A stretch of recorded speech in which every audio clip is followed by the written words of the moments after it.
समजा एखाद्या व्यक्तीने एखाद्या महिलेने राग येऊन कोणातरी बोलली, एखादा मंत्रालय बोलली, तर त्या बाईचा तो उद्रेक असतो.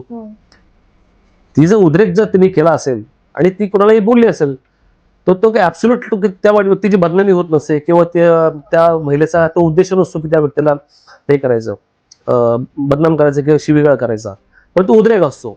कुणाला कामाचं उदाहरण तुम्हाला देतो. कुणाला कामावरती मागे जेव्हा कारवाई झाली त्यावरती, तर त्यामध्ये त्याने एकच फक्त संविधानाचं पुस्तक दाखवलं. त्याने फक्त संविधान मला प्रोटेक्ट करेल आणि संविधान त्याला प्रोटेक्ट केलं. सरकारने चुकीच्या पद्धतीने त्याच्यावर कारवाई केली. संविधानिक मार्गाने तो कोर्टात गेला, न्यायालयाने त्याला प्रोटेक्ट केलं आणि आज तो शाबत. आज त्याने दुसरा एक फोटो टाकला, त्याच्या टी शर्ट वरती पीस लिहिल्याचा एक असं फोटो आहे, त्यावरती कुत्रा एक वरती करून पीस करतोय. तर हे दाखवतो, हा झाला त्याचा संविधानिक अधिकार. जगाशी आपण जेव्हा संपर्क व्हायचा तेव्हा एवढे ठोकरा लागले, एवढ्या आपला पावलोपावली त्रास झाला, त्यातून घडत गेलो. त्यामुळे मीच माझा बाप बनलो आणि मी माझा बाप बनता बनता लोकांचा बाप झालो.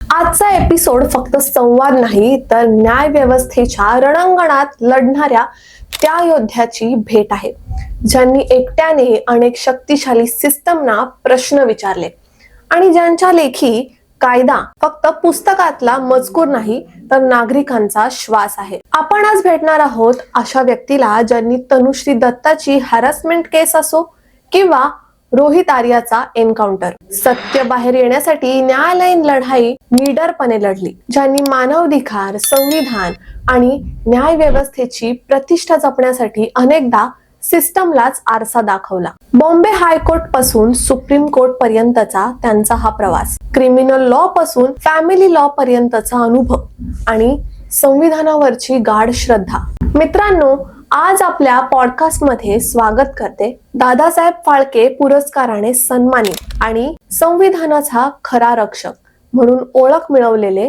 Advocate Nitin Satpute sir. Sir, south Mumbai न्यूजच्या रोकटोक महाराष्ट्र या सदरमध्ये तुमचं खरंच मनापासून स्वागत करते.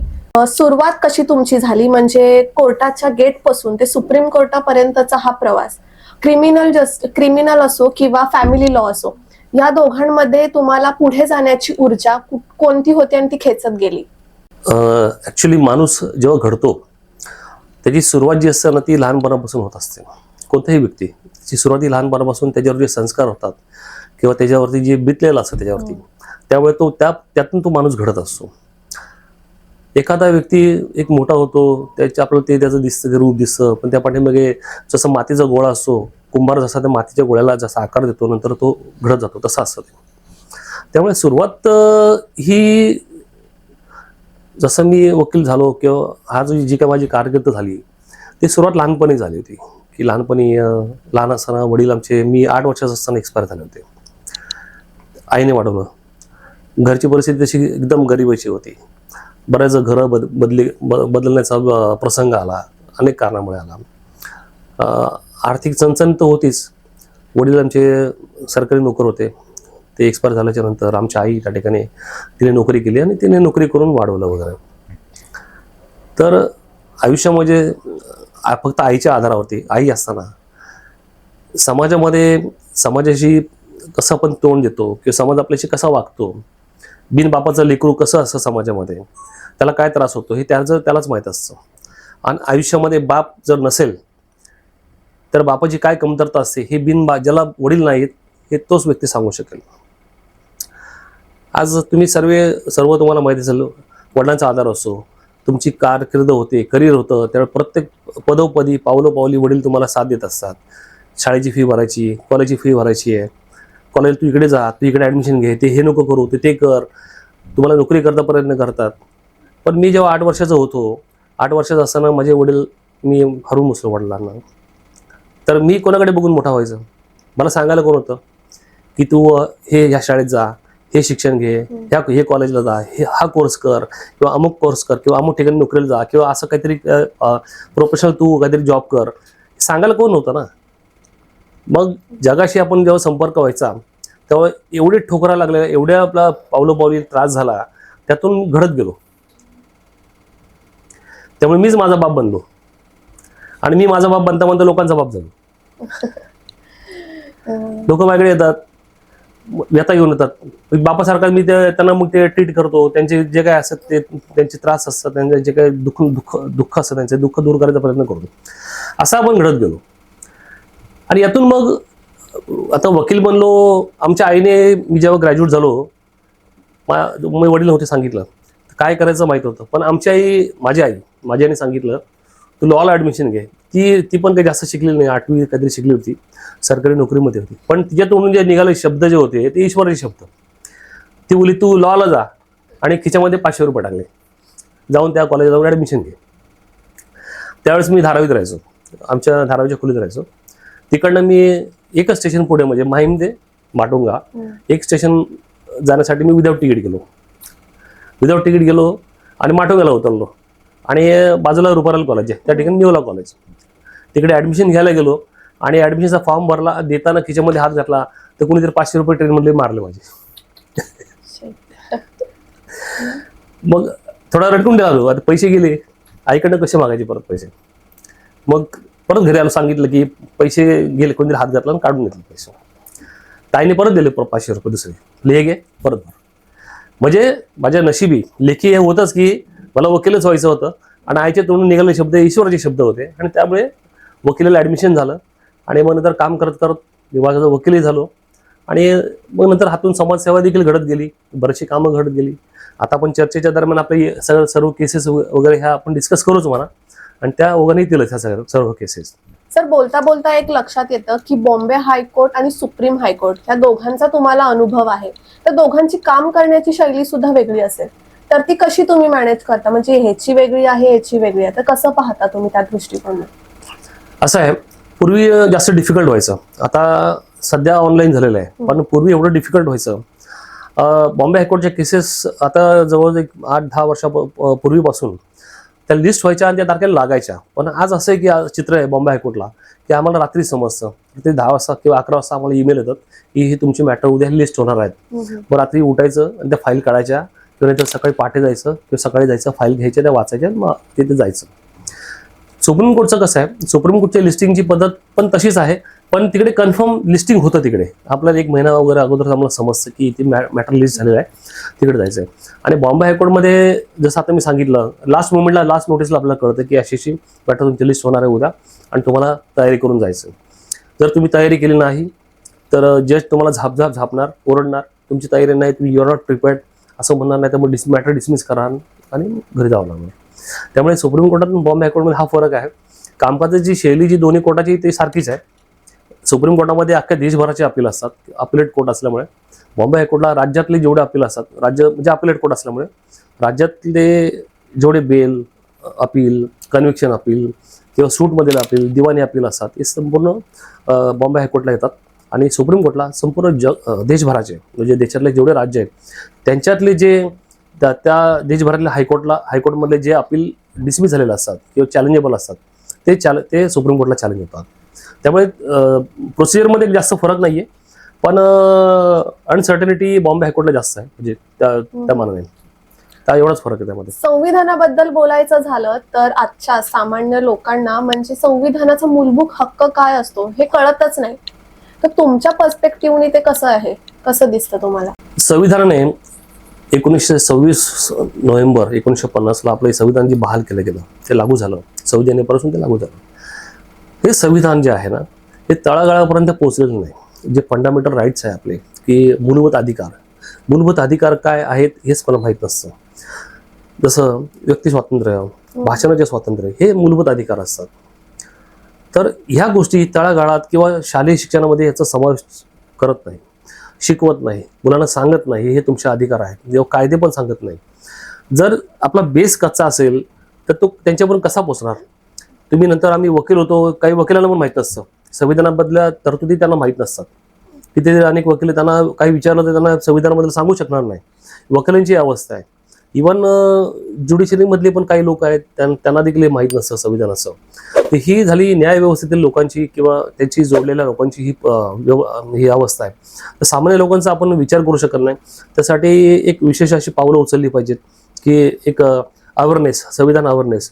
काही संस्था, एक दलित संस्था आहे, या संविधानावरती काम करतात. विशेषतः संविधान जागरण दिवस, आता 26 नोव्हेंबर झाला, संविधान जागरण दिवस असं या नावाने बरेचसे कार्यक्रम NGOने सादर केलेले आहेत. आणि त्यांचं एकच कर्तव्य आणि त्यांचं हे आहे, ध्येय आहे की लोकांना संविधान कळलं पाहिजे, आपले अधिकार कळले पाहिजे. आज एक कुणाल कामराचं उदाहरण तुम्हाला देतो. कुणाल कामरावरती मागे जेव्हा कारवाई झाली त्यावरती, तर त्यामध्ये त्याने एकच फक्त संविधानाचं पुस्तक दाखवलं. त्याने फक्त संविधान मला प्रोटेक्ट करेल आणि संविधान त्याला प्रोटेक्ट केलं. सरकारने चुकीच्या पद्धतीने त्याच्यावर कारवाई केली.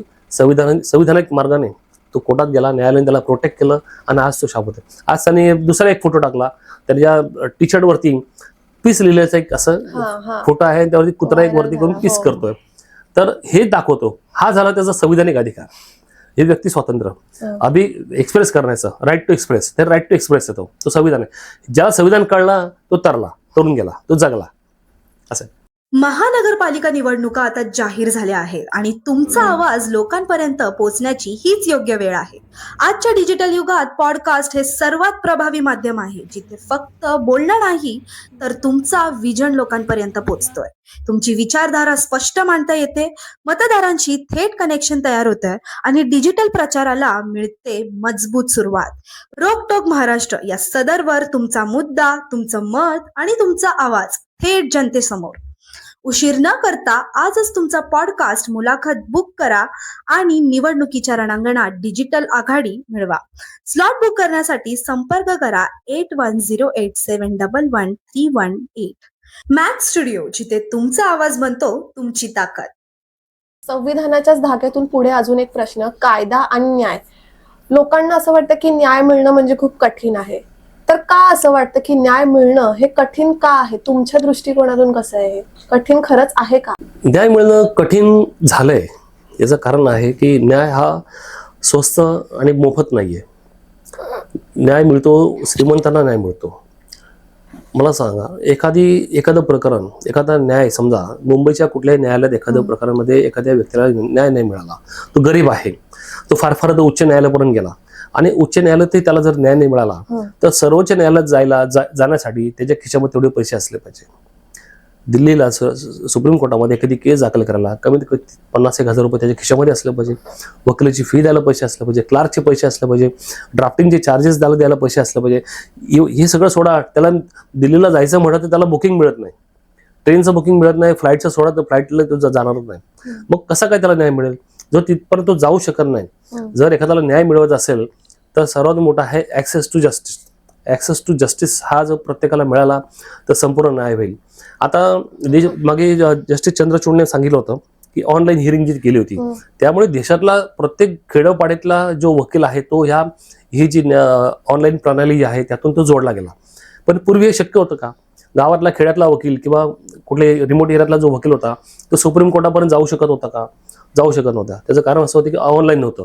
ऑनलाईनमुळे काय झालं, तो बसल्या ठिकाणी, बसल्या जागेवरून तो सुप्रीम कोर्टात त्याच्या हिअरिंगला तो जाऊ शकतो, म्हणजे अटेंड करू शकतो. आणि तो म्हणजे हा जो न्यायाचा जो प्रकार आहे तो न्याय ॲक्सेस होण्याकरता ही एक पद्धती आहे. त्यामुळे न्याय हा प्रत्येकाला मिळवणं शक्य होत नाही, इझिली नाही. न्याय स्वस्त पण नाहीये. फुकट काम करणारे वकील नाममात्र असेल फक्त, काही बाकी कोणी असं फुकट काम करत नाही. कारण वकिलांना सरकार काय पगार देत नाही. वकील काही प्रायव्हेट असतात, त्यांचे पण कुटुंब असतात, त्यांची फॅमिली असतात, त्यांची मुलं असतात, त्यांच्या मुलांची ॲडमिशन असतात, कुटुंबाच्या जबाबदारी असतात, त्यांच्यावर आई वडिलांच्या जबाबदारी असतात, स्वतःचं सर्वायवल असतं, त्याचं स्वतःचं सर्वायवल असतं, स्वतःचं ऑफिस असतं, स्वतःची त्याचं जे काय स्टाफ असतो त्यांना पगार देणं गरजेचं असतं. त्यामुळे वकील मोफत काम करत नाही यासाठी. आणि सरकारी वकील जे मिळतात की अशा गरीब लोकांसाठी ज्यांचं उत्पन्न कमी असतं ते वकील देखील जास्त लक्ष देत नाही, कारण त्यांना माहिती आहे या केसमध्ये कमी पैसे मिळतात म्हणून ते लोक देखील व्यवस्थित मदत करणं. त्यामुळे गरिबांना न्याय मिळत नाही. ही वास्तव आहे, खरं वास्तव आहे. एक मोठा प्रश्न म्हणजे एक्झिक्युटिव्ह, पोलीस आणि ज्युडिशरी हे ह्या तिघांचा बॅलन्स आहेच. तुमच्या दृष्टिकोनातून आज हा तिघांचा बॅलन्स किती मजबूत आहे? एक्झिक्युटिव्ह, पोलीस जे आहेत, आता पोलीस जे आहेत ना, पोलिसांचं जे काम आहे आणि न्यायमंडळ जे काम आहे, न्यायमंडळाचं काम आहे की एखादी केस त्यांच्याकडे आली तर त्या केसचा निपटारा करायचं, त्या केसबाबत न्याय द्यायचा किंवा निवाडा द्यायचा. कायदे मंडळाचं काम आहे कायदे करायचं. त्यांनी कायदे करून त्या कायद्याप्रमाणे देश चालला पाहिजे ही जी काळजी त्यांनी घ्यायची. न्यायालयाचं काम आहे, जे कायदे बनवले आहेत त्या कायद्याप्रमाणे संपूर्ण केसा निपटारा केला पाहिजे.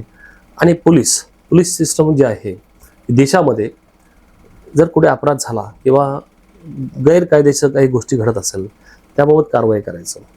आणि त्यामुळे ह्या तिन्ही गोष्टींची सांगड असली पाहिजे एकमेकांचं कॉर्डिनेशन चांगलं असलं पाहिजे, एकमेकांना धरून ही कामं झाली पाहिजे.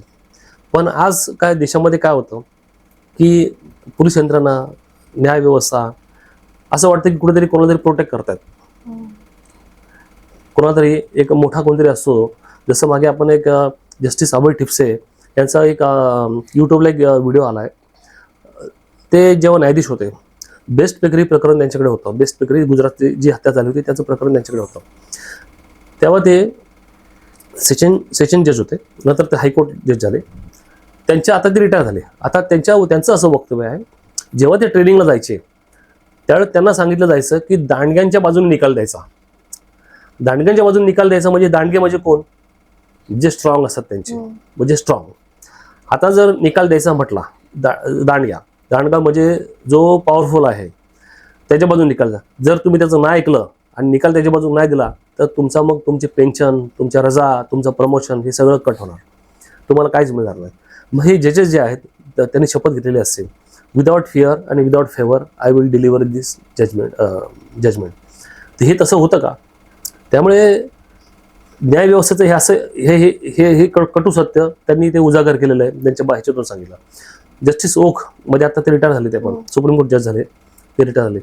त्यांनी पण मध्ये कुठेतरी बोललं होते की ह्याच्यामध्ये करप्शनची चान्सेस असतात, होतं करप्शन होतं, तिकडे करप्शन होतं, पोलीस यंत्रणेमध्ये करप्शन होतं.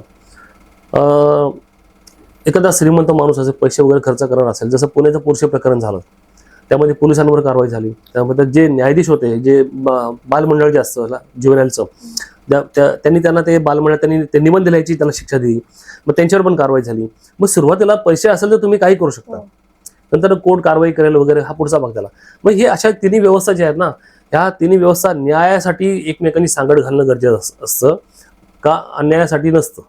अन्याय करता तुम्हाला एकत्र आणायचं नसतं, न्याय व्हावा असं त्यांची सगळ्यांची इच्छा असेल. त्यासाठी संविधानाने तुम्हाला ह्या सगळ्या तुमची कार्यपद्धती निवडून दिलेली असते. सर, तुम्ही विविध केसेस हाताळता. आता कॉन्स्टिट्यूशन म्हणजे संविधानाबद्दलचं म्हणजे लोकांना असं वाटतं की पुस्तकातलं नॉलेज वेगळं आहे आणि प्रॅक्टिकल नॉलेज वेगळं, म्हणजे दोघांना वेगवेगळं वाटतं. मग ते पुस्तकातलं नॉलेज किंवा जे संविधानमध्ये लिहिलंय ते प्रॅक्टिकल मध्ये इम्प्लिमेंट होताना थोडं वर खाली होतं, तर त्याबद्दल काय सांगा? नाही, तसं नाहीये. संविधानामध्ये जे लिहिलेलं असतं, तो जो कायदा आहे किंवा ते अनुच्छेद आहे, त्यातल्या ज्या तरतुदी आहेत त्या तरतुदी लोकांना समजत नाही. त्या कशा इम्प्लिमेंट कराव्या ह्या त्यांना समजत नाही. ह्या इम्प्लिमेंट करण्यासाठी त्यांना एक चांगला एक वकील पकडून त्या इम्प्लिमेंट करून घ्याव्या लागतात. जसं राईट टू एक्सप्रेस. समजा एखादं वक्तव्य कोणी केलं, एखाद्या वक्तव्याबद्दल त्याच्यावर केस झाली, तर ते वक्तव्य जे आहे, समजा आर्टिकल 19 आहे, फ्रीडम ऑफ स्पीच आहे, तर फ्रीडम ऑफ स्पीच जर असेल तर ते फ्रीडम इज नॉट ॲब्सोल्यूट असा एक शब्द आहे त्यामध्ये. त्याला एक ऑप्शन आहे, त्याला एक ऑप्शन दिलेलं आहे, म्हणजे एक की ऑप्शनल आहे की फ्रीडम इज नॉट ॲब्सोल्यूट. म्हणजे तुम्हाला जर व्यक्ती स्वातंत्र्य दिलेलं आहे, तुम्हाला बोलायचं स्वातंत्र्य दिलेलं आहे, तुम्ही तुमच्या तोंडाने समोरच्याला अपशब्द बोलू शकत नाही, त्याची नाहक बदनामी करू शकत नाही, अनलेस अनटिल तुमच्याकडे पुरावा असेल तर. म्हणजे तुम्हाला व्यक्ती स्वातंत्र्य किंवा बोलायचं स्वातंत्र्य आहे म्हणून तुम्ही काही बोलू शकत नाही. तर काय बोललं पाहिजे, आणि समजा तुमची चूक नाहीये आणि तरी देखील तुमच्या एखादी कोणीतरी पोलिसांनी केस दाखल केली, सरकारने केस दाखल केली, पण तो व्यक्ती स्वातंत्र्याचा भाग आहे का? तुम्ही जे वक्तव्य केलं ते वक्तव्य फ्रीडम ऑफ स्पीचच्या ह्या कॅटेगरीमध्ये येतं का, हे पाहणं गरजेचं असतं. त्यामुळे लोकांना असं वाटतं पुस्तकात वेगळं लिहिलं, ह्याच्यामध्ये वेगळं लिहिलं, तसं नसतं. ही जी सांगड घालावी लागते, ही जी तुम्ही ह्या कक्षेमध्ये, ह्या कायद्याच्या, हा जो कायद्याची कक्षा असते, ह्या कायद्या त्या ब्रॅकेटमध्ये ते बसतंय का? समजा एखाद्या व्यक्तीने, एखाद्या महिलेने राग येऊन कोणाला तरी बोलली, कुत्रा बोलली, समजा एखाद्या मंत्र्याला बोलली कुत्रा, तर त्या बाईचा तो उद्रेक असतो. ती जर उद्रेक जर तिने केला असेल आणि ती कोणालाही बोलली असेल, तर तो काय ॲब्सोल्यूट त्या व्यक्तीची बदनामी होत नसते किंवा त्या महिलेचा तो उद्देश नसतो की त्या व्यक्तीला हे करायचं, बदनाम करायचं किंवा शिवीगाळ करायचा, पण तो उद्रेक असतो. जर त्या महिलेला समजा खूप त्रास होत असेल आणि सिस्टमकडून खूप त्रासली असेल, तिचं काम होत नसेल किंवा सरकार चुकीच्या पद्धतीने वागत असेल आणि कायदेशीर काम करत नसेल, मग तुम्हाला एक्सप्रेस व्हायसाठी काहीतरी पाहिजे ना. तुम्हाला राईट टू डिसेंट, सुप्रीम कोर्टने माका एक जजमेंट म्हटलं तो राईट टू डिसेंट असतो. म्हणजे तुम्हाला विरोध करायला तुम्हाला एक इक्विपमेंट आहे, तुम्हाला एक ते उपकरण असतं एक ते बोलायचं. त्यामुळे त्या कक्षेत ते बसतं का. त्यामुळे त्या महिलेने किंवा त्या पुरुषाने कोणाला सरकारला काय बोललो, त्या मंत्र्याला काय बोललो, तर त्या खरोखर ती बदनामी होते का. म्हणजे बोलायचं नाही का, आम्ही विरोध करायचा नाही का. एखादी अनपढ महिला असेल, अशिक्षित असेल, तर ती काय त्याला शिकवणार, त्याला काय लिहून त्याला पाठवणार. त्याला एकच सोर्स आहे बोलायचं, ती बोलणार. त्यामुळे पुस्तकात वेगळं लिहिलं नसतं, ते इम्प्लिमेंट करायची पद्धत असते, ती इम्प्लिमेंट होणं गरजेचं असतं. कसं इम्प्लिमेंट करतात, त्याची अंमलबजावणी कशी करतात यावर ते डिपेंड असतं. इव्हन मी तुम्हाला एक उदाहरण देतो. केशवानंद भारती हे केस होते 1975 ला, खटला चालला होता सुप्रीम कोर्टामध्ये. 13 जजेस याच्यामध्ये होते, 13 जजेस. तर ऐकलं असेल, भारतातला सर्वात मोठा खटला. तर संविधान जे आहे ना, संविधान हे पार्लमेंटला देखील कळत नव्हतं नेमकं काय करायचं. तर आजचे जे धनंजय चंद्रचूड जे जज होते, चीफ जस्टिस ऑफ इंडिया, ते आता रिटायर झाले. त्यांचे वडील त्या 13 जजमध्ये होते, YV चंद्रचूड, यशवंत चंद्रचूड. त्या 13 जजेसच्या एका बेंचमध्ये बसले होते. तर केरळमध्ये केशवानंद भारती नावाचा एक मठाधिपती होते. तर त्यावेळेस काँग्रेसचं सरकार होतं आणि काँग्रेसच्या सरकारने केरळमध्ये एक लँड ॲक्विजिशन एक लॉ बनवला होता. आणि तो लॉ त्यांनी बनवला आणि त्या केशवानंद भारतीची जमीन त्यांनी काढून घेतली. राईट टू हॅव प्रॉपर्टी हा जो राईट आहे, फंडामेंटल राईट आहे, तर त्यांनी काय केलं, मग ते जजमेंट त्याच्या विरोधात गेलं. केरळ हायकोर्टने सरकारच्या बाजूने निकाल दिला. मग ते प्रकरण तो केशवानंद भारती त्याची केस घेऊन तो सुप्रीम कोर्टात गेला. सुप्रीम कोर्टामध्ये जाऊन त्याने त्यांच्या वकिलांनी ही मांडणी केली की राईट टू हॅव प्रॉपर्टी, सरकार अशी कोणाचीही प्रॉपर्टी घेऊ शकत नाही, हा माझा राईट आहे. तर ह्याच्यावरती युक्तिवाद झाला. जवळजवळ 3 महिने ही केस चालली सुप्रीम कोर्टामध्ये आणि 13 जजेसनी ह्या केस निकाल दिला होता. त्या 13 जजेसपैकी 6 जज एका बाजूला आणि 7 जज एका बाजूला होते. फक्त एका जजच्या व्ह्यूमुळे हा या केसचा निकाल फिरला होता. 6 लोकांचं मत होतं त्या संविधानाच्या. म्हणजे त्यावेळेस इंदिरा गांधींनी काय केलं, ही केस जेव्हा आली सुप्रीम कोर्टामध्ये, त्यांनी संविधानामध्ये बदल केला. फंडामेंटल राईट, बेसिक स्ट्रक्चर जे असतं त्यामध्ये बदल केला आणि ही बाब सुप्रीम कोर्टात आली त्यावेळेस. मग असा मुद्दा असा होता की सरकार, पार्लमेंट जे संविधान आपलं बनलेलं आहे 1950 ला, त्याचं जे बेसिक स्ट्रक्चर आहे, जसं काही सुरुवात मग तू केलीस फंडामेंटल राईटची, याचं बेसिक स्ट्रक्चरमध्ये सरकार बदल करू शकतं का, याच्यामध्ये अमेंडमेंट करू शकतं का. तर याचं उत्तर जे आलं ह्या केसच्या निकालानंतर, याचं उत्तर आलं नाही. कोणत्याही सरकारला बेसिक स्ट्रक्चरमध्ये, फंडामेंटल राईटमध्ये चेंजेस करायचं किंवा अमेंडमेंट करायचा अधिकार नाही. तुम्ही इतर त्याला सपोर्टिंग जे प्रोव्हिजन असतात त्या तुम्ही ऍड करू शकता किंवा कमी करू शकता, पण बेसिक स्ट्रक्चर त्याला हलवता येत नाही. त्यामुळे हा केशवानंद भारती सर्वोच्च न्यायालयात जिंकला. आता हे संविधान, मला सांगा, हे संविधान त्या केरळ हायकोर्टला माहीत नाही का, त्या तिकडच्या गव्हर्नमेंटला माहीत नव्हतं का, किंवा भारत सरकारला माहीत नव्हतं का, पार्लमेंटला माहीत नव्हतं का, पण सर्वांना माहीत होतं. तरी देखील याची प्रॉपर अंमलबजावणी झाली नाही. शेवटी सुप्रीम कोर्टाला याच्यामध्ये मध्यस्थी करावी लागली. सुप्रीम कोर्टाच्या इंटरव्हेन्शनने या केसचा निकाल लागला आणि आपलं संविधानची जी प्रोव्हिजन होती, बेसिक स्ट्रक्चर ऑफ द जे फंडामेंटल राईट, हे कायम राहिलं, अबाधित राहिलं. त्यामुळे त्याला कोणीही आजपर्यंत टच करू शकलं नाही. त्यामुळे संविधानाबाबत जर सुप्रीम कोर्ट किंवा हायकोर्ट जर थोडंसं त्यांचा जो व्ह्यू जो आहे तो जर असं बदलू शकतो, तर सामान्य माणूस त्याच्या पुढे काहीच करू शकत नाही. संविधानाचं मूल्य आता पुढच्या जनरेशनला पोहोचवणं फारच गरजेचं आहे, फार महत्वाचं आहे. तर तुम्हाला असं काय वाटतं की त्यांच्यापर्यंत आपण कसं पोहोचवू शकतो, त्याच्या काही स्टेप्स आहेत का? संविधान आता कसं आहे माहिती आहे का, या स्टेप्स वगैरे असं काही कुठे काही नाही. हे संविधान जे बनलेलं आहे ही आपल्या प्रत्येकाची एव्हरी अडल्टची जबाबदारी आहे. आपल्या प्रत्येक नागरिकाची, आई वडिलांची जबाबदारी, पालकांची जबाबदारी आहे, शाळेतल्या टीचरची जबाबदारी आहे, प्राचार्यांची जबाबदारी आहे, स्कूल प्रिन्सिपलची, कॉलेजच्या प्रिन्सिपलची जबाबदारी आहे, किंवा ज्या सामाजिक संस्था असतात त्यांची ही प्रायमरी जबाबदारी आहे की प्रत्येकाला संविधान हे समजलं पाहिजे, त्याला शिकवलं पाहिजे, त्याला ते आत्मसात झालं पाहिजे. त्यातलं जे बेसिक स्ट्रक्चर जे आहे, जे फंडामेंटल राईट आहे, ते त्याला समजलं पाहिजे आणि त्याच्याकडे ते वधून घेतलं पाहिजे. नुसतं वधून नाही, त्याच्या ते अंगवळणी झालं पाहिजे. सहज आणि सुलभ असं ते उत्स्फूर्तपणे त्याला ते व्यक्त करता आलं पाहिजे. म्हणजे असं नाही की घोकमपट्टी केली, शाळेतल्या बाबा 5वीतला रट्टा मारतोय आणि तो पास होतोय आणि त्याला 6वी दिलं काय माहित नाही, तसं नाही. त्याच्या ते ब्लडमध्ये गेलं पाहिजे त्याच्यात. ते डोक्यात बसलं पाहिजे, भिनलं पाहिजे.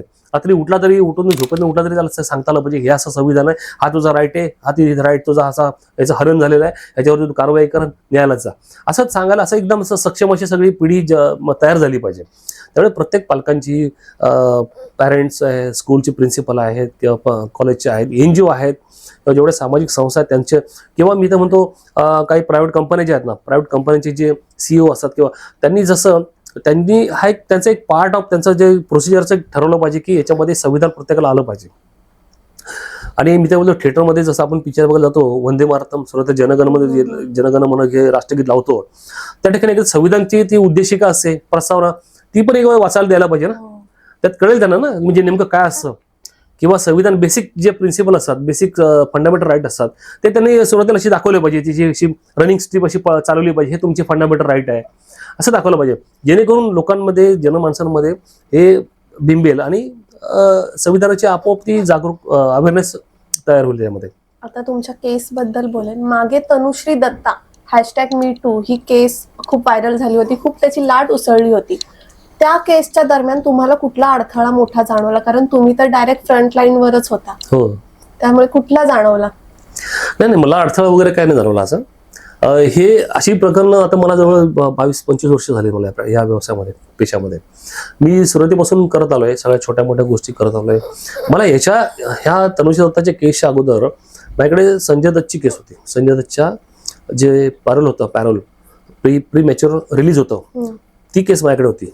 ती केस मी जेव्हा हँडल करत होतो त्यावेळेस मला त्रास होत होता, त्यावेळेस माझ्यावर प्रेशर येत होतं. कारण संजय दत्तला मी भिडलो होतो. संजय दत्तला टाडामध्ये शिक्षा लागली होती. संजय दत्तला टाडामध्ये त्याकडे रायफल मिळालं होतं, RDX मिळालं होतं. त्यांनी काय केलं, त्याला पॅरोल मिळालं. पॅरोल अशी एक संकल्पना आहे की जो शिक्षा बंदी असतो, ज्याला शिक्षा लागलेली असते, तर त्याला काही काळाकरता जेलमधून बाहेर पाठवलं होतं. त्याला संचित रजा काहीतरी म्हणतात मराठीमध्ये. ही फॅसिलिटी त्याला नव्हती, टाडाला मिळत नव्हती, टाडाच्या आरोपीला मिळत नव्हती. त्याने काय केलं, सुप्रीम कोर्टात गेला. अर्थात त्याने काय केलं ते आता देव जाणू. सुप्रीम कोर्टामध्ये जी शिक्षा त्यांनी 5 वर्षापर्यंत आणून ठेवली, कमी केली शिक्षा, ती अशी होत नाही. कारण 5 वर्षापर्यंत शिक्षा आल्यानंतर त्याला त्याचा बेनिफिट मिळणार होता आणि टाडा काढून टाकला. टाडा काढल्यामुळे टाडाच्या आरोपींना पॅरोल वगैरे मिळत नाही. तो टाडा काढल्यामुळे त्याला इकडे ती फॅसिलिटी चालू झाली. मग ते पॅरोल त्याला दिला गेला. पॅरोल दिला गेल्यानंतर त्याची जी 5 वर्षाची शिक्षा जी होती त्याची मला वाटतं, आता मी एवढं लक्षात नाही माझ्या, पण अर्ध्यापेक्षा कमी काळ प्री मॅच्युअर रिलीज म्हणजे अर्ध्यापेक्षा कमी काळ जो होता सरकारने त्याचा माफ केला. कारण काय, good behaviour, good conduct in jail. मग असं गुड कंडक्ट इन जेल जर असेल तर जेवढे आता जेलमध्ये आहेत, कैदी आहेत, रेपिस्ट आहेत, मर्डर आहेत, आता वैसागांना सोडायला पाहिजे. मग हे प्रकरण जेव्हा माझ्याकडे आलं त्याला मी आव्हान दिलं होतं कोर्टामध्ये. तर आव्हान दिलं, जवळजवळ खूप वेळ चाललं, खूप केस चालली ती. आणि सरकारने त्याला लवकर सोडण्यासाठी स्वतःचा GR बदलला, GR चेंज केला. म्हणजे नियम जे असतात ते नियम बदलले. असं करून ते केलं होतं आणि त्याला सोडलं होतं. शेवटी न्यायालयात मी दाखल केलं. सुप्रीम बॉम्बे हायकोर्टने ते प्रकरण ते चालवलं 4-6 महिने, पण त्यानंतर काही फारसं काही त्यांनी केलं नाही. त्यानंतर मॅटर ते बरोबर आहे, सरकारचे जे होते GR आहे ते बरोबर, असं करून ते मॅटर त्यांनी डिस्पोज केलं. ते त्या प्रकरणामध्ये मला खूप प्रेशर होत होतं, मागे घ्या वगैरे, हे करा ते करा. माझा जो पक्षकार होता त्याला देखील त्रास देत होते. त्यानंतर दुसरं एक प्रकरण झालं, एक मंजुळा शेटे प्रकरण होतं. भायखळा जेलमधल्या कैदीला जेलर लोकांनी मर्डर केला होता आतमध्ये. त्या प्रकरणामध्ये पण असं झालं. त्या प्रकरणामध्ये मी हायकोर्टात याचिका दाखल केली होती. त्या याचिकेमुळे त्या जेलर लोकांना मी पकडून दिलं, त्यांना अरेस्ट करायला लावलं, त्यांचा बेल नाही होऊन दिला सुप्रीम कोर्टापर्यंत त्यांचा. आणि हल्लीच मला तर मागच्या वर्षी सुटलेत, ते जामीनवर सुटलेत. तर स्ट्रॉंग केस झाली ती. त्या केसमध्ये पण सामील जे होते त्या जेलर लोकांना वाचवण्याकरता जेलर स्वतः होते, मुंबईचे CP त्यावेळेचे होते, ते पण इन्व्हॉल्व होते ह्याच्यामध्ये. त्यांचे इन्व्हॉल्वमेंट होते की ही केस मर्डर नसून हा अपघात आहे असं साबित करायचं त्यांचं चाललेलं होतं. तर त्यावेळेस मी सगळ्यांच्या नाड्या टाईट केलं होत्या सगळ्यांना, मी कोर्टात ऑर्डर वगैरे घेऊन. मग ते वायानंतर मला ते त्यांनी माझे पोलीस मित्र, म्हणजे पोलीस खात्यामध्ये खूप मित्र आहेत माझे, म्हणजे वरच्या अगदी IPS पासून खूप मित्र आहेत. तर त्याच्या मार्फत ते प्रेशर करून त्याचं नाव काढू नका, त्यांना कशाला घेताय, हे करताय ते करताय, कशाला तुम्ही विनाकारण स्वतःला दुश्मनी वाढून घेताय वगैरे वगैरे, या केसमध्ये तुम्हाला काय मिळणार आहे, काय फायदा तुमचा, त्यांना असं करून ते प्रेशर करत होते. तर शेवटी प्रेशर येतच ना, शेवटी आपण माणूस असतो ना, तर आपले कुटुंब असतं, तर ते असं दबाव टाकतात, म्हणजे होत असते 100%. पण मी घाबरलो नाही त्यामध्ये. पण मी सक्सेसफुली मग त्यांना ते जेलमध्ये पाठवलं. आजही त्यांच्यावर केस चालूच आहे आणि त्यांना शिक्षा पण फाशी शिक्षा होईल त्यामध्ये. एवढे पुरावे त्यावेळेस जमा करून दिले मी त्यांना. ते एक आहे. आता येतो ह्या केसकडे, तनुश्री दत्ताची केस जी आहे. या केसमध्ये तनुश्री दत्ता जी महिला आहे तिच्यावरती 2008ला खूप अन्याय झाला होता. असं 2004ची मिस युनिव्हर्स ती होती. तिला बरेच चित्रपट मिळायला लागले वगैरे वगैरे. 2008ला 26 मार्च 2008ची ती घटना आहे. तो हॉर्न ओके प्लीजचा हा एक पिक्चरचा गाण्याचा सीन होता. त्यासाठी त्याला बुक केलं होतं. दिग्दर्शक आणि प्रोड्युसर यांनी त्याला बुक केलं होतं त्या गाण्याचे सीन करता. त्या गाण्याचे सीन 4 दिवस शूटिंग चालू होतं अंधेरीला. तर त्या 4 दिवस त्या शूटिंगमध्ये जी रिहर्सल चालू होती, त्या रिहर्सलमध्ये नाना पाटेकरचा रोल कुठे नव्हता आणि त्यांचा नाना पाटेकर त्यामध्ये होते ना त्या पिक्चरमध्ये. त्यांचा तिच्याबरोबरचा असा डिओट असा कुठलाही सॉन्ग नव्हता, सोलो सॉन्ग होतं. तर रिहर्सलमध्ये नव्हतं. मग ज्या दिवशी फायनल शॉट होता 26 मार्चला अंधेरीला, तर त्यावेळेस त्या स्टेजवरती असं तिचं म्हणणं होतं की त्यांनी आले आणि त्याला असं इनडिसेंटली पकडलं. इनफॅक्ट ते त्या सीनचा पार्ट पण होते आणि त्यांना काही सांगायची, येऊन पकडायची गरज नव्हती किंवा त्याला शिकवायची गरज नव्हती. कारण त्या ठिकाणी त्यांचा तो कोरिओग्राफर होता गणेश आचार्य, तो डान्सर होता, तो शिकवत होता. बाकी डायरेक्टर होते. मग त्यांनी एकदा दोन वेळा असा प्रकार केला. मग त्यानंतर मग त्याने ते रिफ्यूज केलं ते सगळं प्रकरण, ते मी करणार नाही म्हणून. आणि मग गोंधळ झाला. मग तिकडे दंगा झाला. लोक बाहेरून आले मारायला. म्हणजे येऊन तिच्यावर हल्ला झाला. त्यावेळेस सेट सोडून ती निघून गेली. आणि एवढं सगळं होऊन पण ती मग त्यांना गोरेगावला घेऊन गेले. तर एवढं सगळं होऊन कुठला गुन्हा दाखल नाही झाला. उलट ही जे काही हेअर ड्रेसर्स होते की माणसं होती त्यांच्यावरती महिलेला छेडछाड केल्याचा दुसरा कोणीतरी भलत्याच्या नावाने गुन्हा दाखल केला गोरेगाव पोलीस स्टेशनला. तो गुन्हा तिकडे दाखल केला आणि त्याची हिला खबर नाहीच आहे. आणि हिचा एक ॲडव्होकेट होता, त्याचं नाव आता घेत नाही मी, तो नाना पाटेकरचा ॲडव्होकेट होता पहिला. म्हणजे समजा काल नानासाठी उभा होता आणि हिच्याकडे आज आलाय, मी तुमची केस लढतो वगैरे वगैरे असं करून सगळे जे डॉक्युमेंट काढून घेतले नाना पाटेकरच्या विरुद्धचे त्याचे. आणि हिला माहिती नाही शेवटपर्यंत, हिला 10 वर्ष माहीत नाही. तिला नंतर असं कळलं की जो ॲडव्होकेट आला होता तो आता हायकोर्टला जज झालाय. ठीक आहे. तर तिने मला दाखवलं, बोली हा बघा तो हा ॲडव्होकेट आहे आणि हा आता हायकोर्टला जज आहे. तर मी म्हटलं हा कुठला जज? हा तर जज वगैरे काय नाही, हा तर नाना पाटेकरचा ॲडव्होकेट आहे, अजूनही तसंच वकिलीच करतो. तर त्यांनी तिकडे तिची फसवणूक केली. तिच्याकडचे डॉक्युमेंट वगैरे ॲग्रीमेंट घेऊन गेला तो, फसवणूक केली. आणि तिला त्यांनी प्रेशरच केलं त्यावेळेस, तू कशाला नानाच्या विरुद्ध केस करते किंवा मागे घे, तुला त्रास होईल, धमकी पण दिली तिला. तर हा प्रकार जेव्हा झाला, हे मी थोडं बॅकग्राऊंड सांगतो कारण जेव्हा मी ह्या मॅटरमध्ये आलो त्याच्या अगोदरचं बॅकग्राऊंड आहे. मग हे सगळं झालं, सगळं थंड पडलं, तिला कुठे न्याय मिळाला नाही. मग तिने संन्यास घेऊन ती गेली ह्याला हिमालयात गेली. तिकडे बाल्ड वगैरे केलं आणि नंतर आली ती परत तिकडे. आणि पुन्हा एकदा 7-8 वर्षांनी 2008च्या नंतर मला वाटतं 16-17ला तिने कुठेतरी इंटरव्ह्यूमध्ये सांगितलं की असं असं मेरे साथ ऐसा हुआ था, ये हुआ वो हुआ.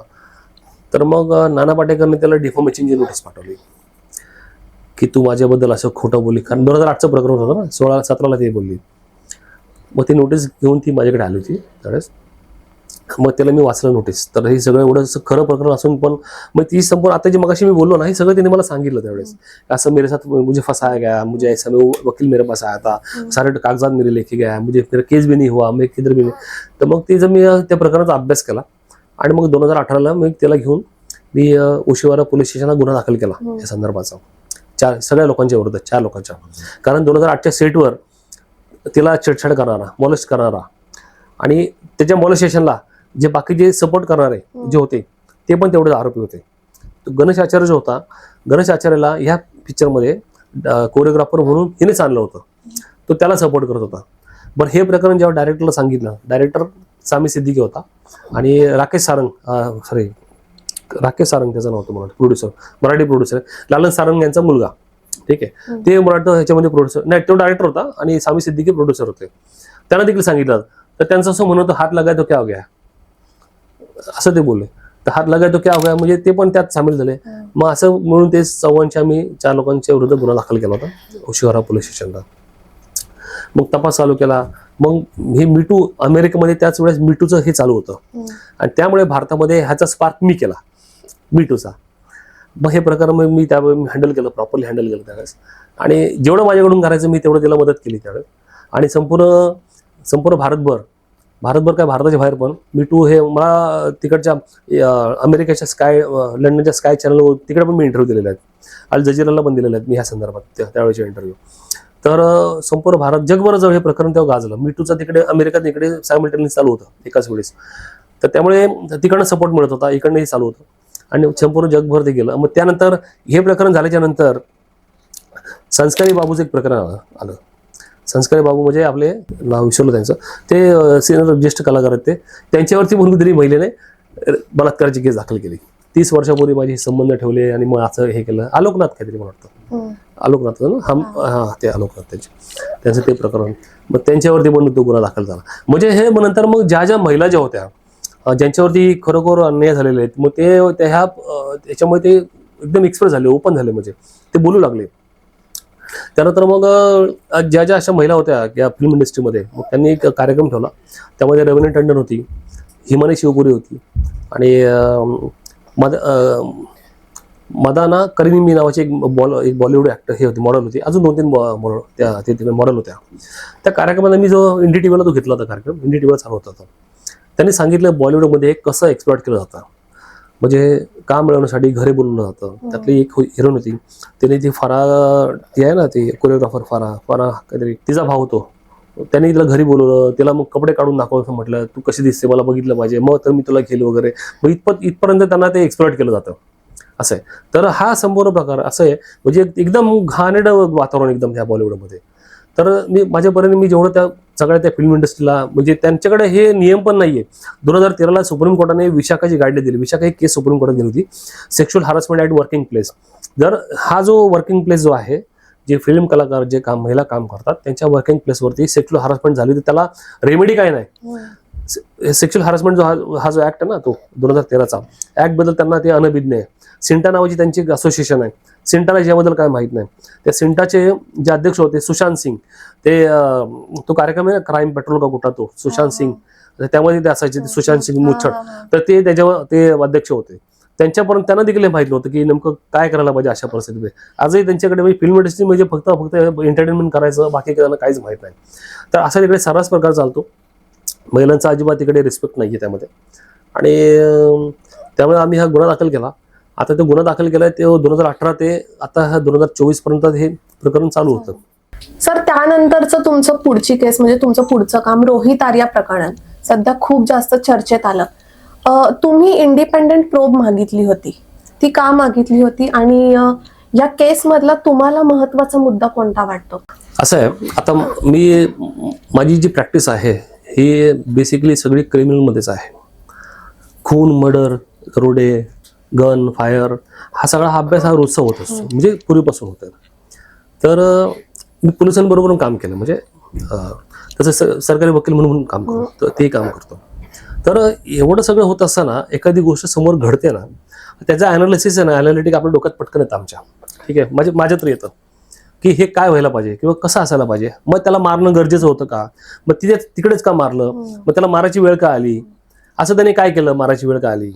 ह्याच्यात जस्ट अगोदर 6 महिने पण नाही झाले अजून मला वाटतं. अक्षय शिंदे प्रकरण नाही, हे नाही, ह्याच्या अगोदर अक्षय शिंदे प्रकरण होतं. अक्षय शिंदे बदलापूरचं जे प्रकरण होतं ते पण आम्ही रेज करत होतो, पण ते काय झालं, त्याची स्वतःची बायको ती कोर्टात न्यायालयात गेल्यामुळे आम्ही मग थांबलो. ठीक आहे, तरी देखील आम्ही त्यात इंटरव्हेन्शन केलं. त्या प्रकरणामध्ये थोडं ती पार्श्वभूमी घेतो म्हणजे लक्षात येईल. आता ही जी शाळा जी आहे बदलापूरची, या बदलापूरच्या शाळेमध्ये हे जे पोर्नोग्राफीचं जे प्रकरण होतं की असं त्याला जे नंतर ते पकडलं वगैरे, हे सगळं केलं, एवढा उद्रेक झाला, बदलापूरला मोर्चे निघाले वगैरे.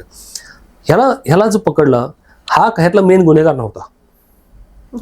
हा मेन गुन्हेगार हा पिऊन आहे शाळेतला. हे जे त्याच्यावर जी बिल फाडलं की हा काय त्यातला गुन्हेगार नव्हता. जर हा गुन्हेगार होता तर त्याला मारलं का? ठीक आहे, त्या शाळेमध्ये याच्या अगोदर देखील मायनर मुली मिसिंग आहेत, त्याची आमच्याकडे माहिती आहे आणि त्याबद्दलचं आम्ही हायकोर्टात मी एक केस दाखल केलेली आहे. तर त्या सेम शाळेतल्या मुली मिसिंग आहेत. मग त्या मुलींचं काय झालं, मग ह्या शाळेचे जे डायरेक्टर होते किंवा काय, यांचं पोर्नोग्राफीमध्ये, चाइल्ड पोर्नोग्राफीमध्ये काय इन्व्हॉल्वमेंट होतं का, आणि ही गोष्ट ह्याला माहीत होती का, ह्या सगळ्या गोष्टीचा खुलासा होणं गरजेचं होतं. त्या अक्षय शिंदेला मीरा बोरवणकर नावाचे पोलीस अधिकारी आहे, त्याला ह्याबद्दलची माहिती द्यायची होती. त्याला जेव्हा अटक झाली, त्याची ही केस टाकली, त्याला जे अटक झाली त्यावेळेस त्याने सांगितलं की ही माहिती त्याला मीरा बोरवणकरकडे मला त्याला द्यायची. आणि पोलीस त्याला घेऊन गेले आणि जाताना त्या डोक्यात गोळी मारली. अशी गोळी का मारली त्या डोक्यात? तो काय क्रिमिनल होता का? मग ह्या प्रकरणाची आम्ही जेव्हा उच्च न्यायालयात आम्ही केस दाखल केली होती, संपूर्ण चौकशी झाली. डोक्यातच गोळी का मारली, त्यामुळे त्याने हल्ला केला, मग तो तेवढा एक्सपर्ट आहे का? तो पोलिसांना विरोध करू शकतो का? पोलिसांनी भरलेली व्हॅन आहे, संपूर्ण पोलीस गाडीमध्ये आहेत आणि हा एकटा आहे, मग त्यात तो अशी गन काढून त्याला फायर करू शकतो का? मग तुम्ही डोक्यातच गोळी का मारली? जर तसं जरी केलं असं तर डोक्यात गोळी का मारली? या केसचा आम्हाला अनुभव पण होता, याच्या अगोदरचा पण अनुभव. जसं मंजुळा शेट्टी प्रकरण सांगितलं, त्याला कसं मारलं, काय मारलं, संपूर्ण शहानिशा, मेडिकल एव्हिडन्स, बॅलिस्टिक एव्हिडन्स सगळं आम्हाला माहीत असतो. तर तो अनुभव होता. मग आता ह्या केसमध्ये ज्या दिवशी त्याची हत्या झाली, संध्याकाळी 7-8ला बातम्या चालू होत्या टीव्हीला, मी बघत होतो, तर लगेच माझ्या लक्षात आलं की हे चुकीचं होतं. आणि एकटा माणूस त्यांनी जो बनाव केला की ह्याने मुलांना ओलीस ठेवलं वगैरे, मुलांना ओलीस नव्हतं ठेवलेलं. त्यांनी तसं बातमी सांगितली. फक्त त्याने काय केलं, त्याकडे 70-80 पेक्षा जास्त मुलं तिथं ऑडिशनला आले होते आणि सगळ्यांचं ऑडिशन करून त्यांनी सोडलं होतं. याचं सरकारबरोबर याच्या नावाचे रोहित आर्यचे 2 JR निघाले होते. JR की समर्थ फिल्म्स आणि अजून एक श्री समर्थ फिल्म, SRI आणि SREE, हा एवढ्याशा फरकाने 2 फिल्म प्रोडक्शनच्या कंपन्या बनवल्या गेल्या. आणि याच्या नावाची एक फिल्म होती, ते नाव तिचं विसरलो कंपनी, तर ते पैसे त्या कंपनीने टाकता या 2 श्री स्वामी समर्थ त्या कंपनीमध्ये ते वळते गेले. आणि जवळ याचे 2 करोड रुपये, असे 20 करोड टोटल, असे 20 करोड रुपये याचे बुडवले त्यांनी. याबद्दल तो मागच्या 1-1.5 वर्षापासून स्ट्रगल करत होता. त्यांनी उपोषण केलं, आंदोलन केले, आझाद मैदानाला आंदोलन केलं आणि त्या मंत्र्यांच्या घरी गेला. जे आता मिनिस्टर होते त्यावेळी एज्युकेशन मिनिस्टर दीपक केसरकर, त्यांच्याकडे गेला. त्यांची फोनवर बोलायचा प्रयत्न करतो, माझे पैसे द्या किंवा मला बोलायचं तुमच्याशी. मग शेवटी त्याला काय झालं नाही, त्याला त्याच्या नावाने ह्या लोकांनी कमवलं. म्हणजे मोठा फायनान्शियल फ्रॉड असतो ना ह्या एज्युकेशन डिपार्टमेंटमध्ये, मुलांच्या नावाने ज्या फिल्म बनवतात त्याबद्दलचा मोठा फायनान्शियल फ्रॉड हा त्याला माहीत होता. तो फायनान्शियल फ्रॉड बाहेर काढायचा प्रयत्न करत होता आणि त्याला जर पैसे दिले नाही, ह्या लोकांनीच पैसे त्याचं काय केलं ते त्यांनाच माहीत होता. तर ते पैसे मागत होता, तर ते पैसे त्याचे दिले नाही म्हणून त्यांनी उपोषण केलं. एकदा तो बेशुद्ध पडल्यानंतर त्याला हॉस्पिटलमध्ये घेऊन गेले. म्हणजे इथपर्यंत त्यांनी वेळ आली की तो एकदा बोला मी आत्महत्या करीन, म्हणजे जीव द्यायला देखील तो निघाला. नंतर त्याला असं वाटलं असेल की जीव कशाला द्यायचा, आपण हे आपण नाट्य ड्रामा करूया जेणेकरून मला माझे पैसे मिळतील. तो काय खंडणी मागत नव्हता, ती खंडणी होती कधी, तो त्याचे हक्काचे पैसे मागत होता. त्यांनी फक्त चुकला कुठे, त्याने त्या मुलांचा वापर नव्हता करायला पाहिजे. म्हणजे त्याचा उद्देशही तो नव्हता. त्यातले 1-2 विद्यार्थी जे होते, मुलं स्टुडंट, ते बोलले की अंकल अच्छा थे, अंकल ने हमको कुछ नहीं किया. ती बाई जी वयस्कर बाई होती ती पण अशी काही सांगत नाही की त्याच्याबद्दल वाईट बोलली नाही की त्याने काही त्याला त्रास दिला, पण त्याने बनाव केला असेल, ड्रामा केला असेल ह्यांना घाबरवण्यासाठी. पण या संधीचा दुरुपयोग करत पोलिसांनी, जो अमल वाघमारे नावाचा जो अधिकारी होता, त्याने आत गेला. तिथे एनर्जी कमांडो होते, QRT होते, क्विक रिस्पॉन्स टीम होती तिकडे.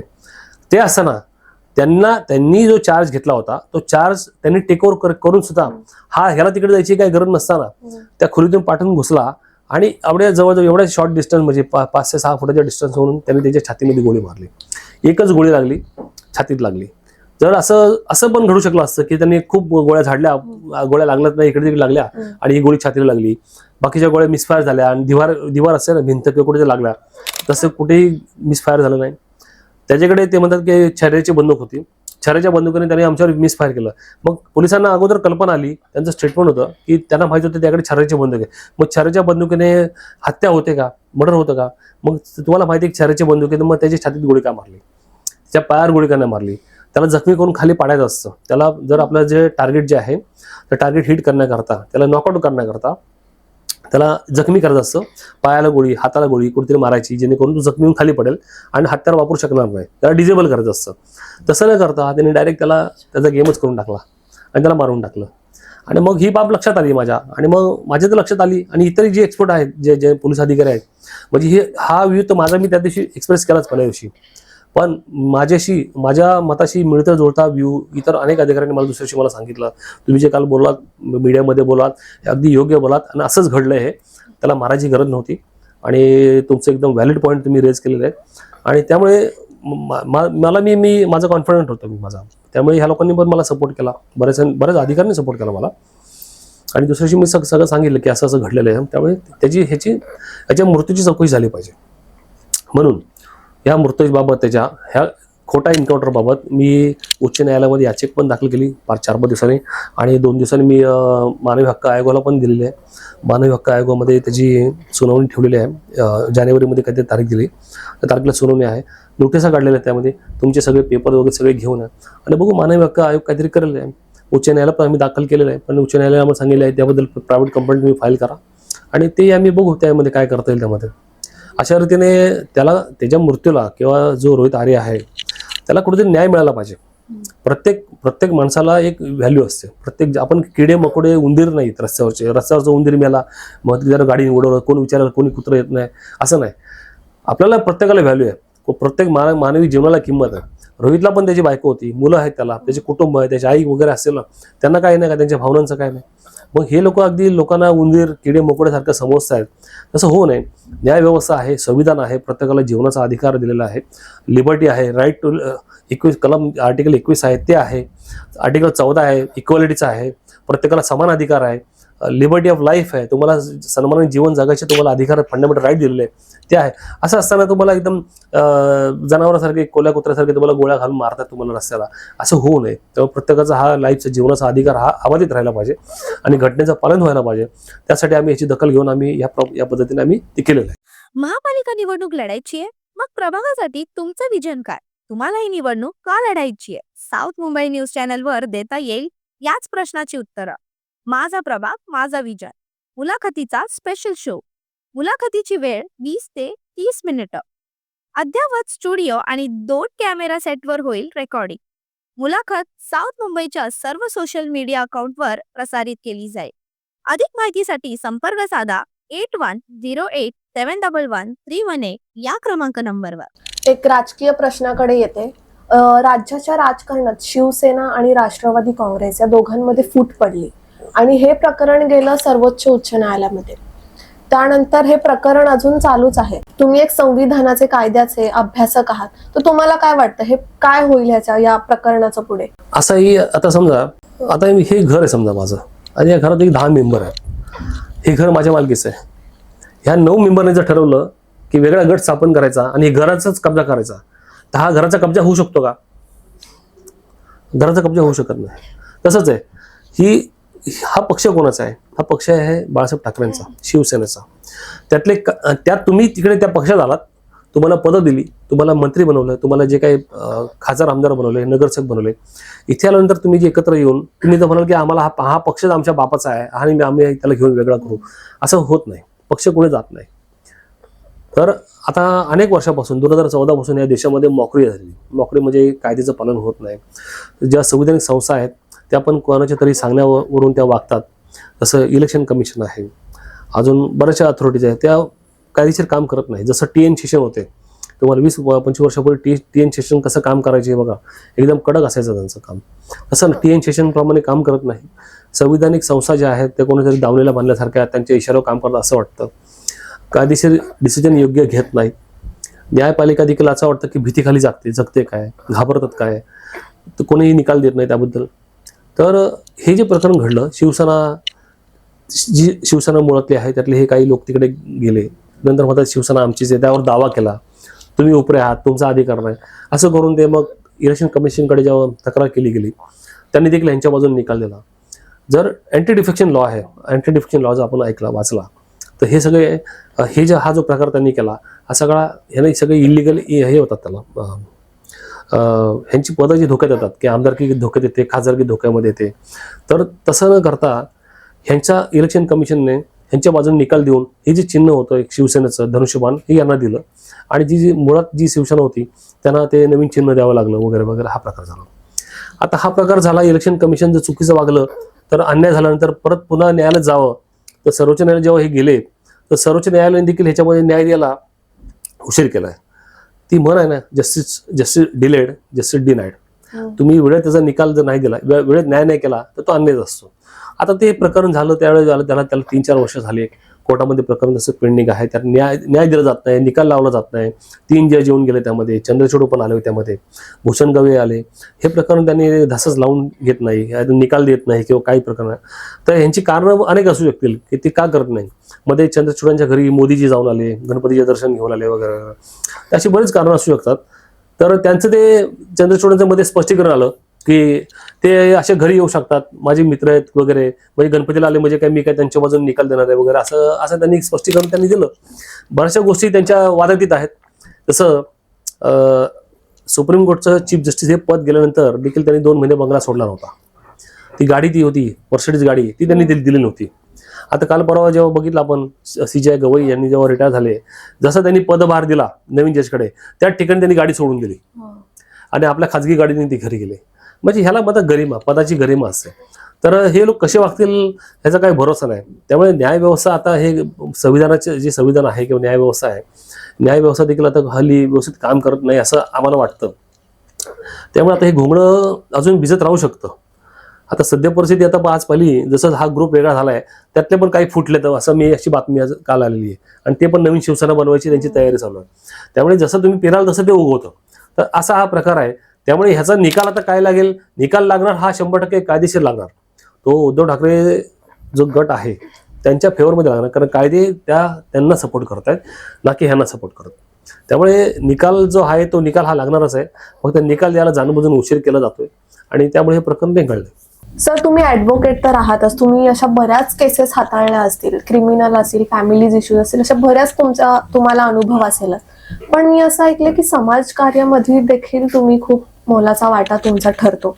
तर त्याबद्दल काय सांगाल, आणि अशी कोणती केस आहे ज्याने तुम्हाला आतून पूर्णच बदलून टाकलं, अशी एक कुठली तुम्ही हायलाइट करू शकता? माझी वकिली मी चालू केलं ना 2001 चालू केली होती. आता जवळ झाले, आता 24-25 वर्ष आलेत मला.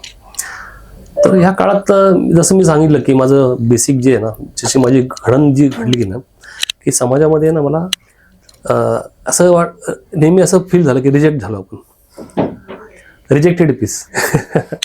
त्यातून आतून स्ट्रॉंग झालो.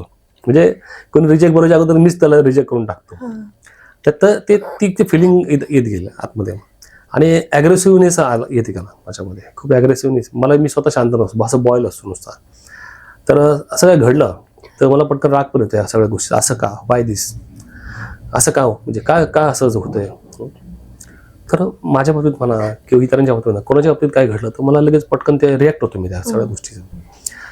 तर समाजाच्या बद्दल कुठे काय घडलं तर मी बघितलं, समाजाला वालीच नसतो, खरोखर वाली नाही. कुठे काय घडलं ना, किती लोक असतात त्यांच्यावर अत्याचार होतात, त्यांना न्याय मिळत नाही, काय लोक शेवटी संपतात. आता काल परवा आमच्याकडे एक प्रकरण आलं, एक आहे त्यामध्ये त्यांनी एका व्यक्तीने त्याला गावाला अन्याय झाला, जमीन घेतली त्याची मराठ्यांनी, दलित माणूस होता. तर ती जमीन त्याला मिळत नव्हती किंवा केस त्यांच्यावर कारवाई होत नव्हती, म्हणून त्याने धमकी दिली, मी जाळून घेतो. त्यात त्याचा मृत्यू झाला, त्याला मारहाण झालेली, त्याला मृत्यू झाला त्याचा. तर त्या प्रकरणामध्ये पण आरोपी अटक नाही किंवा काय नाही. आणि ते कुटुंब असं आहे की त्याच्यामध्ये फार असं पैसे पण नाही की नाही का, पैसे देऊन त्यांना सुप्रीम कोर्टात पण हे बाब त्यांना काहीतरी करायचं वगैरे. मग अशा वेळेस काय करायचं, कोणच म्हणजे दुसरे आहेत ते मदत करू शकत नाही, आम्ही मदत करू शकतो पण मग पैशाचा प्रश्न येतो. मग पैसे त्यांच्याकडे नाही, मग काय करायचं, मग कोण करणार. आपण वकील आहोत, आम्ही नाही तर कोण, मग कोण करणार, आम्ही नाही तर कोण करणार. आम्हाला मी वकील बनलो तर काय मी काय ठरवून नाही बनलो, मला असं वाटतं कोणतरी मला एक ईश्वराची इच्छा असेल, मी बनलो. तर मी माझं आद्य कर्तव्य समजतो की अशा व्यक्तींना मदत करायची ज्यांना पैसे नाही त्यांच्याकडे आणि ते एकदम बेसहारा आहेत, त्यांना म्हणजे अजिबात त्यांना कुठे आधार मिळत नाही. मग अशा वेळेस आम्ही त्यांना मदत करतो. आणि मग ती मदत करायची जी हे असते आपली जी सवय लागली आता, म्हणजे लोक आपल्या मनामध्ये समाजाला असं कुठे काय घडलं की आपण पटकन धावून जातो वगैरे. म्हणजे लोक येतात, म्हणजे आता एवढं म्हणजे लोकांमध्ये चर्चेत असतो नाही का, लोकांमध्ये माहिती आहे, लोक मला अप्रोच करतात, त्यामुळे आम्ही मदत करतो. असंच एक प्रकरण जेव्हा झालं होतं 2018ला, 1818 मध्ये जेव्हा भीमा कोरेगाव झालं होतं, जेव्हा ब्रिटिशांबरोबर पेशव्यांची लढाई झाली होती, त्यावेळेस 500 महार समाजाचे सैनिक होते. त्यांनी ब्रिटिशांबरोबर पेशव्यांची लढाई केली, पण त्यांची विरोधात केली आणि त्यांना हारून पळून लावलं त्यावेळेस. तर त्याबद्दलचं पुण्याच्या भीमा कोरेगावला जे घडलं होतं त्याचं स्मारक तिकडे बनवलेलं आहे 200 वर्षापूर्वी. दरवर्षी तिकडे 200 वर्षाचं हे होणार होतं म्हणून 2018ला तिकडे संपूर्ण भारतातून लोक तिकडे येणार होते. तर ही झाली दलित मुवमेंट आहे, म्हणजे त्यांचं एक रिस्पेक्ट देण्याकरता त्या स्थळाला हे येणार होते. ह्याच्याने काही कोणाचं नुकसान होणार नव्हतं, पण तरी पण काही जातंगवादी लोक असतात किंवा जातीवादी लोक असतात, जातंगवादी म्हणतो, आतंकवादी जसे असतात ना, जातंगवादी तसे, तर ते इकडे येऊ नये म्हणून त्यांनी कट रचला. या लोकांनी इकडे येऊ नये, यांची इकडे आली, यांना इकडे उधळून लावायचं, यांना परत पाठवायचं, ह्यांच्यावर हल्ले करायचे, यांच्यावर पेट्रोलचे बॉम्ब टाकायचे, यांच्यावर दगडफेक करायची, ह्यांना मारपीट करायचं, असं पूर्ण प्लॅनिंग केलं गेलं. आता 2018ला जेव्हा मुंबईतून लोक भारतातून येत होते त्यावेळेस पुण्यामध्ये तिकडेचे ब्राह्मण समाजाचे तो मिलिंद एकबोटे होता आणि संभाजी भिडे, तुम्हाला तो माहीत असेल, तो म्हातारा,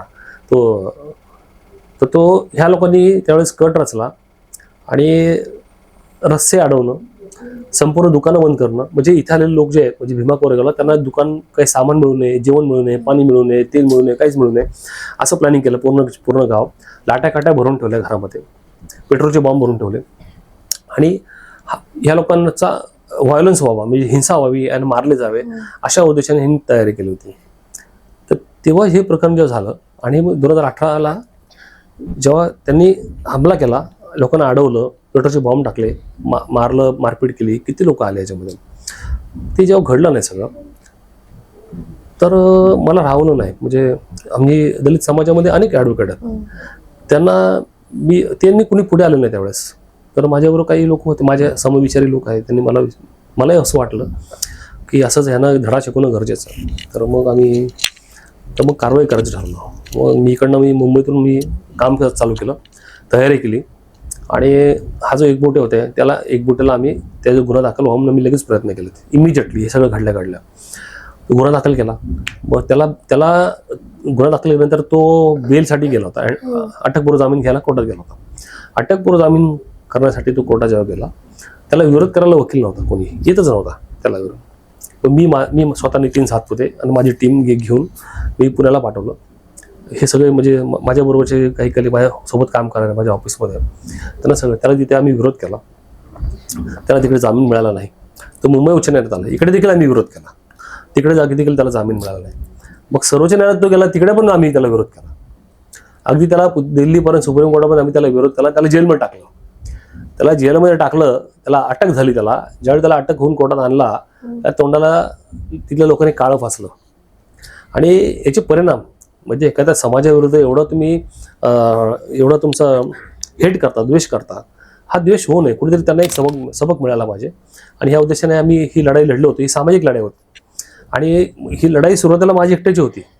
नंतर मग 4 लोक जोडले गेले, नंतर संपूर्ण समाज जोडला गेला. इव्हन मुंबईचे, महाराष्ट्र, संपूर्ण कुठे जाईल तिकडे मी स्टेशनच्या बाहेर आलो की मला अगदी डोक्यावर खांद्यावर उचलून घ्यायचे, हार घालायचे, बॅनर लावायचे. ते प्रकरण झालं. अगदी मग तो लढा आम्ही व्यवस्थित केला ते. आणि अजून एक प्रकरण त्या संदर्भात, त्या भिडेचं प्रकरण तिकडे पेंडिंग आहे पुण्याच्या कोर्टामध्ये. आणि अशा रीतीने तो लढा दिला.